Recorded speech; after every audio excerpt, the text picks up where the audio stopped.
Hi, the purpose of this video is to describe my favorite rigs for bull redfish. And I'm going to describe them from the rod, the reel, the line, the leader, the hook, the bait, everything. And I spend a lot of time maintaining my equipment, retying knots, checking everything. But the Bible says the horse is made ready for the day of battle, but the battle belongs to the Lord. So I always make sure I pray for success and blessing before I go fishing. There is a Redeemer, Jesus, God's own Son, precious Lamb of God, Messiah, Holy One. Okay, this is my favorite bull redfish rig right here. It's a 7-foot long, ugly stick, medium heavy action, and this is from the Big Water Spinning series, and I've had this rod for over 15 years of hard use and it's worked very well, and it's my favorite. It's paired up with a Shimano Spheros 6000 level spinning reel that's spooled up with 65-pound Power Pro. And I've tried different line weights through the years, 40 pounds, 30 pounds. Eventually went up to the 65 pounds for a lot of my rigs, because there's sometimes when you just need to turn that fish around from structure. There are other times when the line may be laying across rocks or other obstructions down there, and there's not that much reduction in casting distance with the 65 pound, and I've come to like it. Okay, now starting at the hook end, this is a Gamakatsu Offset J octopus hook, and the size that we really like is the 7/0 size. And this is the perfect size for hooking up cracked crab, whole crab, cut mullet, finger mullet, crawfish. Yes, you can use crawfish for redfish, and so on. And it's just a great size because it's a nice match to the redfish's mouth. And our hookup ratios with this hook is simply a lot higher than any other hook that we've tried. Our favorite leader we make out of Andy, and this is 80-pound monofilament leader material. Every knot I tie is a uni knot, so uni knot to the hook end, 3 or 4 feet of leader material, and then a uni knot. And then in here on this side of the leader, it's a Spro power swivel, and this one happens to be rated at 130 pounds, but there are some times when we can't find the 130-pound rated one. We'll go ahead and buy the 80-pound one or something close, and they work pretty well. The snap swivel in there is a Bill Fisher snap swivel that's rated at 120 pounds, but we've used a lot of similarly rated Spro snap swivels in the past, and they work very well. We've gotten away from using the cheaper snap swivels like the Eagle Claw and so on. We've noticed that they fail. Not every time, the most likely case when we have a failure in equipment that lets a fish get away, it was a cheap, probably Eagle Claw or similar snap swivel breaking, or sometimes the Eagle Claw swivels break. So we've upgraded the quality of those components, and it's really made a difference in the number of fish that we bring to the bank or that we put in the boat. Okay, so our Carolina rig have like a 2-ounce egg sinker in line right here, and if the 2 ounces will hold the bottom, then that's fine. Sometimes in a heavier current you need more weight to hold the bottom, and so rather than just increasing the size of the egg sinker, we'll just put a pyramid sinker in line, just snapping it in right here to the snap swivel. So we have an assortment of sinkers in the box, anywhere from 3 ounces up to 8 ounces, whatever's needed to keep that cracked crab or whatever we're using for bait on the bottom. And cracked crab is by far our favorite bait. And let me mention this, because whatever kind of fishing we're doing, from the bank, from the boat, when that crab gets picked up and that drag is getting pulled out and everybody's excited, we don't set the hook, we count to 7. Everybody in the boat starts counting 1, 2, 3, 4, slowly all the way to 7, and the rod sitting in the holder a little bit with the drag on the loose side. And so when we get to 7, whoever's fish it is, they tighten the drag and they start reeling in the fish.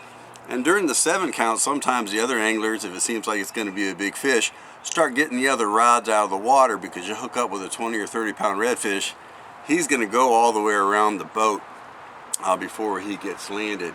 So when we get to the 7 count, there's never a setting of a hook. What that 7 seconds does is it gives the bull redfish a chance to get the bait down in its pharyngeal teeth at the back of its throat, break up the crab or crush whatever the other bait may be, and expose the hook a lot better.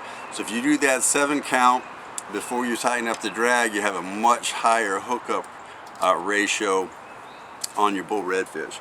Okay, so that's probably my favorite rig. Some other rigs that we use, just depending on the circumstance.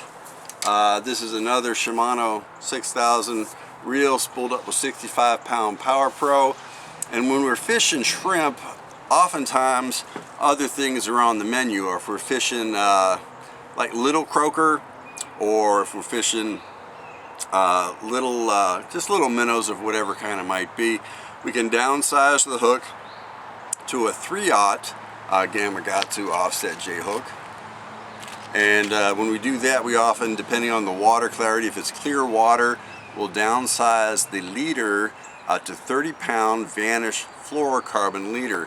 And you can't really horse the fish in the same way with the lighter leader that you can with the 80 pound leader and the 65 pound Power Pro. But you know, you got to hook up with whatever's biting, and especially if there's clear water and you expect the bite to be a little sensitive to the leader, we downsize to the 30 pound fluorocarbon. But other than that, the components for the most part are identical, the same swivel, the same snap swivel, the same Carolina rig. We do have some spools available for these reels with different kinds of Power Pro. For example, if we need to increase the casting distance for a given application, we can go down to 40 pound Power Pro on these Shimano Spheros 6000 level reels.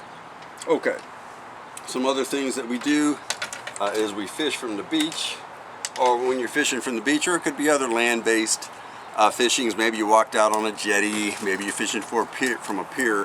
When you need more casting distance, we use the 12-foot long ugly stick big water spinning surf rods, and we have them paired up. This is Shimano 5000 level Shimano Spheros 5000 reel, and it's spooled up with 40 pound Power Pro, because when you're stuck on the bank, you're willing to trade off the ability to horse the fish away from structure. Oftentimes you need a little more casting distance. And but other than the 12-foot rod and the 40 pound Power Pro, this rig is very similar. It's got the same snap swivel, the same leader with the Spro swivel, the 80 pound Andy monofilament, and most likely the 7/0 Gamakatsu hook. All right, one other rig that we like a lot for bull redfish is, this is actually a C-line line counter reel, and it's spooled up with 80 pound Power Pro.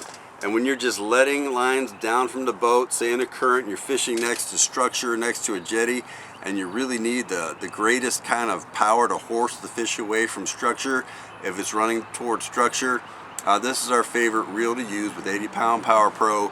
We've got it paired up with, this is a 6-foot long ugly stick big water casting heavy action rod, and when you really need to turn a fish, this is the one to do it with. We also like this combination a lot fishing for bull redfish from a kayak. And if you've never caught a bull redfish from a kayak, man, that's a good time. Highly recommended. But the reason why we like this combination from a kayak is 2 reasons: for horsing the fish away from structure, just like from a boat. Also because when it comes to net a 20 or 30 pound bull redfish, it's simply easier to get the fish into the net with a 6-foot rod than it is with a 7 or 8-foot rod. Putting a 20 or 30 pound fish in a kayak with a 7 or 8-foot rod, that's difficult. We highly recommend, and we prefer the 6-foot rod. Okay, now there are a few rare circumstances where we upsize the hook even bigger. and this is an 11/0 Mustad offset J hook. And sometimes when you're fishing for bait or you're casting for bait, you end up with a really big bait fish, like a 13-inch mullet or 13-inch whiting, 13-inch croaker. And so that's the reason why we have the 11/0 hooks, is when we happen to catch a really big fish to use for bait. And yes, we have caught bull redfish on this hook here. Also, sometimes bigger. I believe sand trout get big enough to use that hook. Yes, they do. So that's what that hook is for. There's some other conditions where we start to get into bycatch of toothy critters, right? So if you think there might be sharks involved, or you suspect maybe some alligator gar in the area, so we keep some steel leaders handy, and these are some steel leaders rated at about 80 pounds because sometimes the water's just real muddy. So if the water's real muddy and you're using live fish, or you're using cut fish for bait, cut pogie, cut mullet, whatever it may be, if you get the feeling that you might be catching sharks or you might be catching gar, you really want the steel leader in that case. So we have these prepared and ready to go for those conditions, but that would be the exception rather than the rule when we go over to steel leaders for bull redfish. But remember to pray. We're planning that the Lord's going to keep answering our prayers this year, catch lots of big redfish, maybe some bull drum, maybe some sharks, maybe some 5-foot alligator gar once again. Wow, wouldn't that be fun?